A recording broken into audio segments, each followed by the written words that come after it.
Yo, 2005 2.7 liter V6 Kia Sportage. Looks like we got a little over 12.5 volts here. Start the car. It's right at 12 volts. Give it some amperage, and the voltage just keeps dropping. At 100 amps, I got about 11.25 volts. I think it's alternator time. First thing I'm going to do is get a 10mm and disconnect this negative battery terminal. Make sure it's not going to touch that terminal. I got a serpentine belt tensioner here with a 3/8 square on it. I can probably use a ratchet. I got a breaker bar here. I'm going to put that on there. I got like a 16mm deep well. I'm going to put an extension on it just so I can get some good leverage on this thing, because these are pretty tight. Unload it all the way, get this belt off. I got it jacked up. I'm going to get this tire off. This is a 21mm. Oh wow, nice loose front end. Outer tie rod. Over torqued rusty nuts. Nice.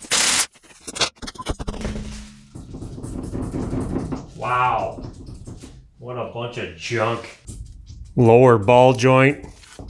Outer tie rod. Looks like I got a couple too many 10mm bolts on this plastic cover I'm going to have to take off.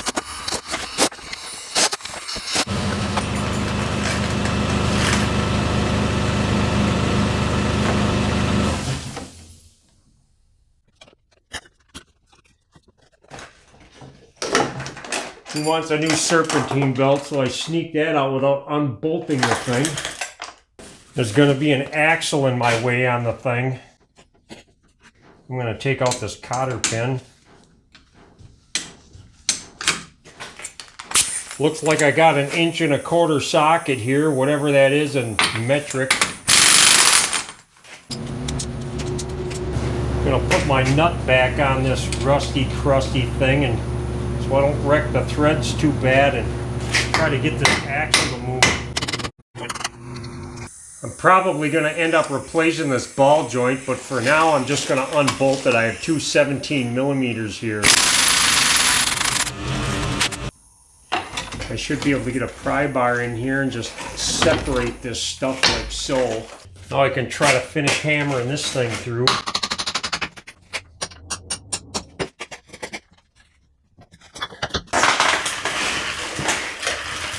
I can get behind this axle with a pry bar and try to give it a pop.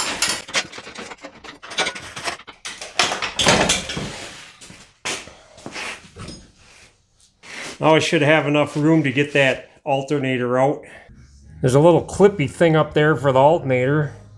There's a little tab on it. This little clippy thing, I can push in on it and feel it click. Give it a wiggle, and I should be able to unplug that. Then there's a positive wire back here too. I can feel the boot.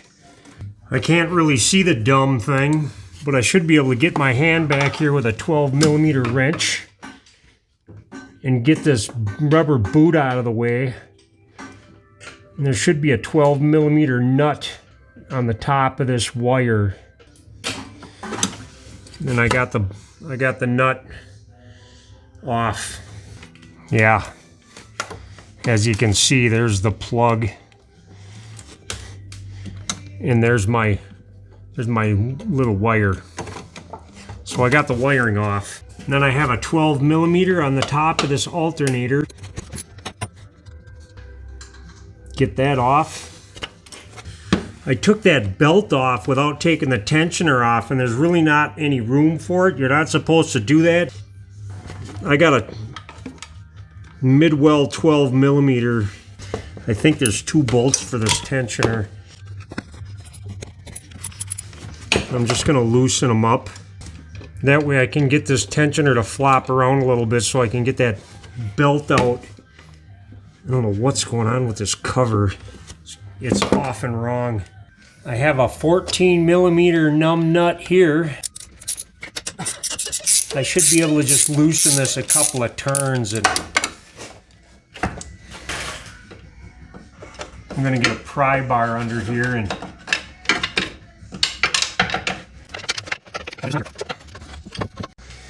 looks like I got an oxygen sensor wire stuck to the thing.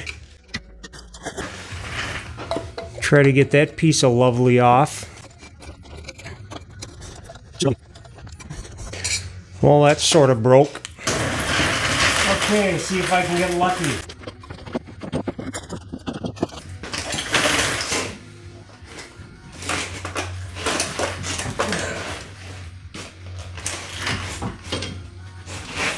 Bend that bracket a little bit, maybe.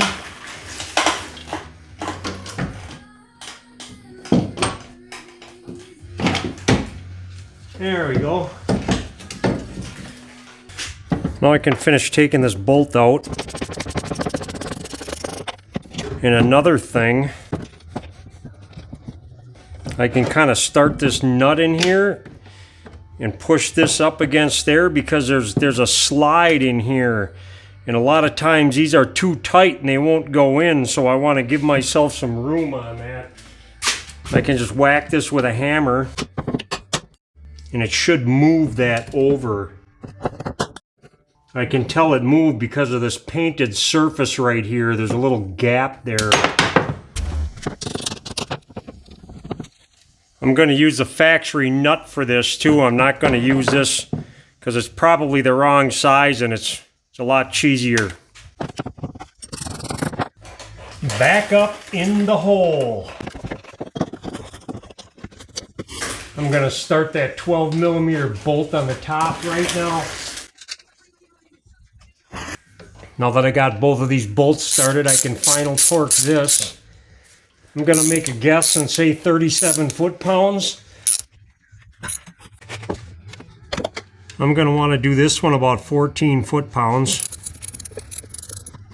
Try to find my hot wire. Put that on.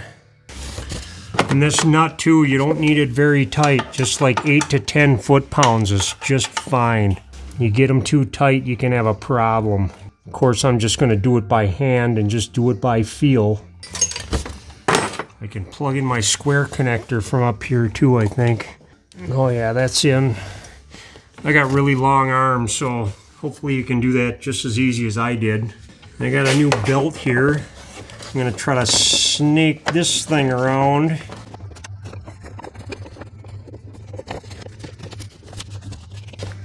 There, I got that on there. I can tighten these two tensioner bolts back down.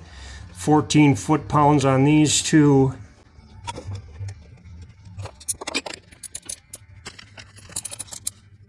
Look up some belt routing for this junk.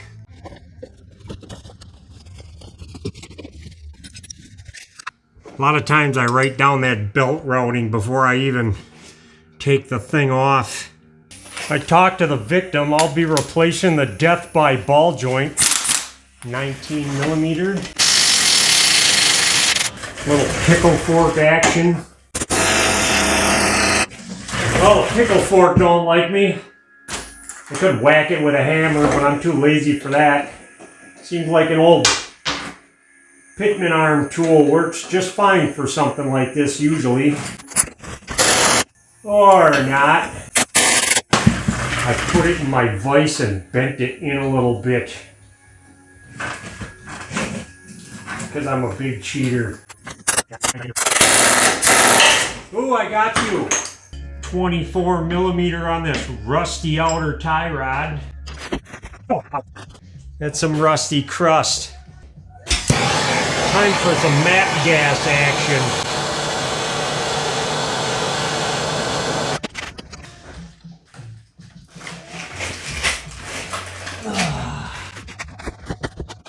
I got the nut to turn, but this rusty, crusty tie rod's stuck.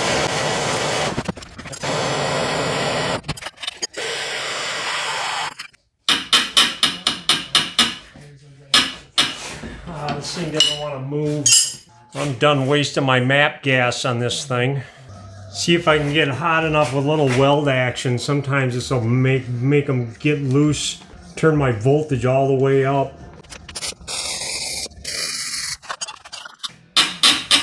Oh my gosh!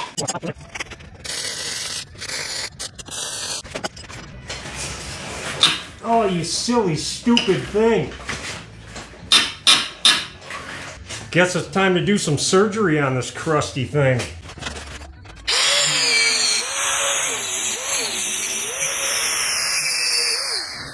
Well, that you can see what I'm doing. I just cut a slit in this dumb thing until it barely touched the threads. That should loosen it up. It moved. What a crusty, rusty piece of junk.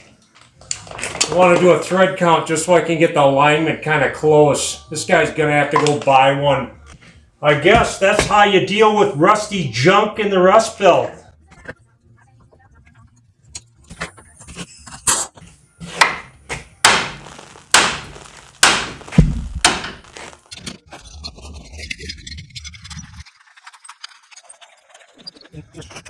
Now that I butchered this nut, I got a good thread chaser. And I gotta find a nut for it.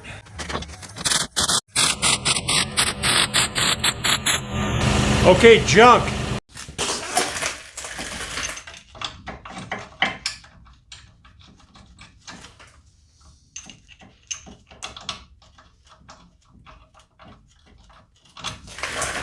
I'm gonna go with 90 foot-pounds. Oh, I better make sure that seal's better than the rest of the car.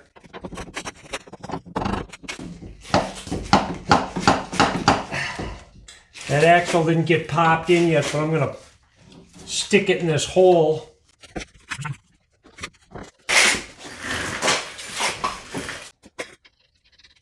Start the nut a little bit. Looks like I'm going to have to get this lower ball joint in the hole before I can line this axle up and get the splines all the way in. So I got this funny little tool here I'm going to put under the control arm.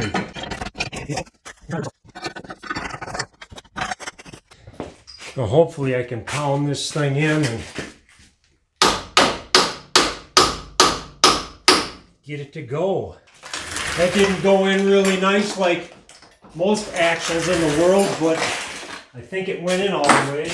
This washer's tapered, so I'll put the tapered side out, torque that to 200 foot-pounds.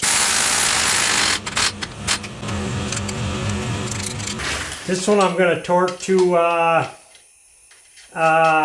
52. Good magic number, huh?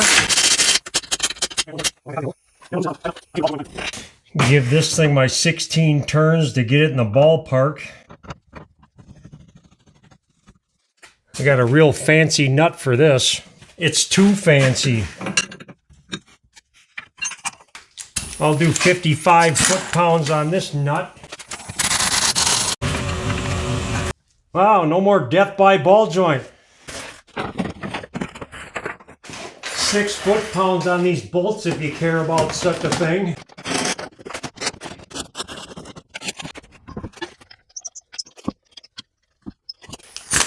$80 foot-pounds on a tire. Make sure that's down all the way. These only need to be tightened to about 8 foot-pounds. Oh, nice battery hold down, buddy. Oh, that's masterful. See what we got going on this time. Looking like 12.5 volts. Got 14 volts, that's good. Put a little load on it. Looks like I can get about 140 amps out of this thing. So it's good. I'm calling it a job. Okay, bye.